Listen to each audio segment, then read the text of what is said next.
Loin de la frénésie milanaise ou parisienne, Helsinki accueillait début septembre une Design Week à taille humaine à l'occasion du salon Habitare.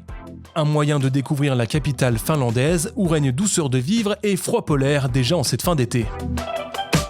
On trouve vite un peu de réconfort et de chaleur au Sugarcube Building, un bâtiment signé Alvar Aalto et dont la construction en 1962, en lieu et place du Norman House, fit scandale. Il faut dire qu'en plus de remplacer un immeuble iconique du 19e siècle, ce siège social de société privée est resté entièrement fermé au public. Chose corrigée à l'occasion de cette semaine du design. Pour son 60e anniversaire, le bâtiment de marbre d'Alvar Aalto dévoile enfin ses atouts, comme ses incroyables ascenseurs recouverts de laiton, ses luminaires rétrofuturistes ou son rooftop avec vue exceptionnelle sur la ville. Le bar à vin et le restaurant éphémère mis en place au dernier étage ont d'ailleurs affiché complet durant ces 10 jours de festivités, avant la réfection totale de l'immeuble.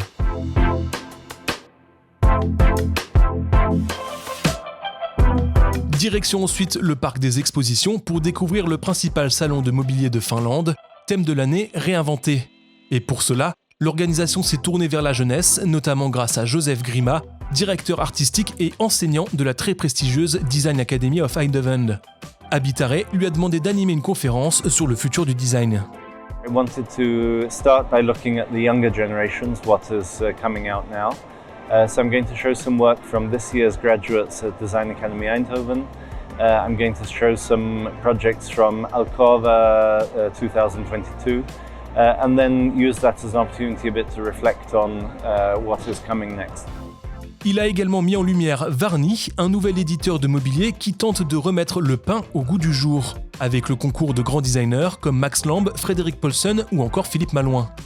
Voilà un moyen efficace d'utiliser du bois présent en grande quantité sur le territoire finlandais. À l'instar de Satellite, à Milan, Habitare consacre une partie de ses espaces aux jeunes diplômés avec Protoshop. On y découvre des objets très épurés entre tradition scandinave et respect des enjeux écologiques. De quoi réjouir Joseph Grima.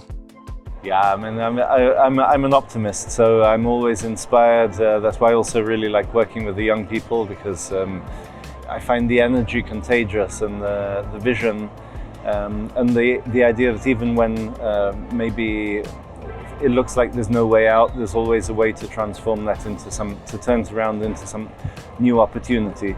At the same time, I think we need to take very seriously the challenges in front of us and not be complacent. So it's kind of a mix of the two. Of the one hand, of trying to be not defeatist, optimistic, but also not to be just letting the idea that normality can continue indefinitely. I think there needs to be a disruption to this normality.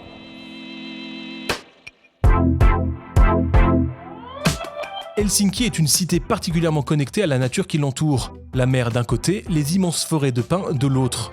Et pour quiconque vivant ici, prendre un bateau et se rendre sur une des nombreuses îles sauvages environnantes n'a rien d'exceptionnel. Helsinki regarde maintenant vers l'étranger avec l'ambition de devenir plus attractive pour les touristes du monde entier. Sur l'île Lajasalo, par exemple, Thomas Otio vient d'ouvrir les éco-cabanes Maja Maja. Des maisonnettes imaginées par l'architecte local Pekka Lito, totalement autonomes en énergie et en eau. Avec une pièce à vivre, une cuisine, des sanitaires et une chambre en mezzanine, les cabanes sont prêtes à accueillir des touristes de façon responsable. Ajoutez à cela une vue à couper le souffle sur la nature et voilà le lieu de villégiature idéal pour visiter Helsinki, à bon entendeur.